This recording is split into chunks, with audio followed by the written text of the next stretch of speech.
Now, the Alliance of Concerned Teachers is pushing for higher pay and allowances amid rising living costs. Here is the report. The Alliance of Concerned Teachers is calling for higher allowances and salaries as inflation and rising fuel costs strain household budgets. Educators say their current pay is insufficient to cover rent, utilities, and daily expenses, especially amid the recent spike in prices caused by tensions in the Middle East. Among them is Wilhelmina, a grade 4 teacher at Acacia Elementary School in Malabon. She is a single mother with 2 children, one of whom is still in college. She said that after mandatory deductions in loan payments, she only takes home around 8,000 pesos per cutoff. Mahirap, ang hirap talaga. Actually, lalo na ngayong nagkaroon ng crisis, itong gera. Ito, totoo lang, hindi na ako nakatulog eh. Alam mo, pumapanik nga ako kanina, nagsalita ako mag-isa yung, Lord, paano na? Paano na mamaya? Paano na bukas? Yung gas ko, malapit na mag-empty.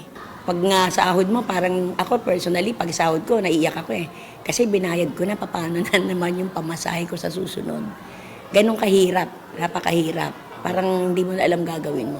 The Alliance of Concerned Teachers is pushing to raise the monthly personal economic relief allowance from 2,000 pesos to 5,000 pesos. Walang kapares no yung inflasyon at yung talagang sirit ng presyo, pero yung sahod at economic relief allowance ay napako na at hindi na talaga tumaas. Now is the time, no?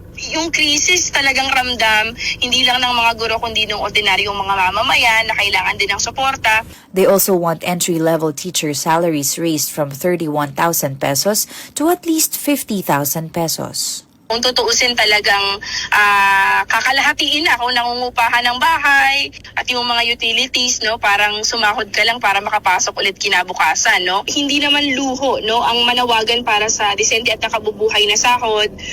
Matagal lang napag-iwanan yung mga teachers natin. Sinasabing kami ay tagapagluwal ng mga profesional, pero hindi naman profesional. Busabos yung sahod ng mga guro natin. Ito yung makakatugon doon sa living wage, sa pagiging profesional namin at doon sa bigat ng trabaho na pinapasa ng mga guro natin. The Department of Education said it will study the proposal but noted that implementing higher salaries is difficult at this time. Dahil bagsak ang mga negosyo ngayon eh, tapos pag nagmahala ng mga presyo ng bilihin, liliit din yung kita ng ating mga negosyante, liliit din ang babayaran nilang mga buwis. So liliit ang koleksyon ng gobyerno. Saan natin pagkukunan yung papasweldo ko natin sa teacher? DepEd added that promotions for teachers under the expanded career progression system are being accelerated, with each promotion tied to a corresponding salary increase. Year to year, nagtataas yan dahil may tinatawag na step increment tayo. So yun ang kagandahan yan. Kahit paano, tumataas ang sweldo taon-taon yung mga teachers, kahit walang widespread salary increase.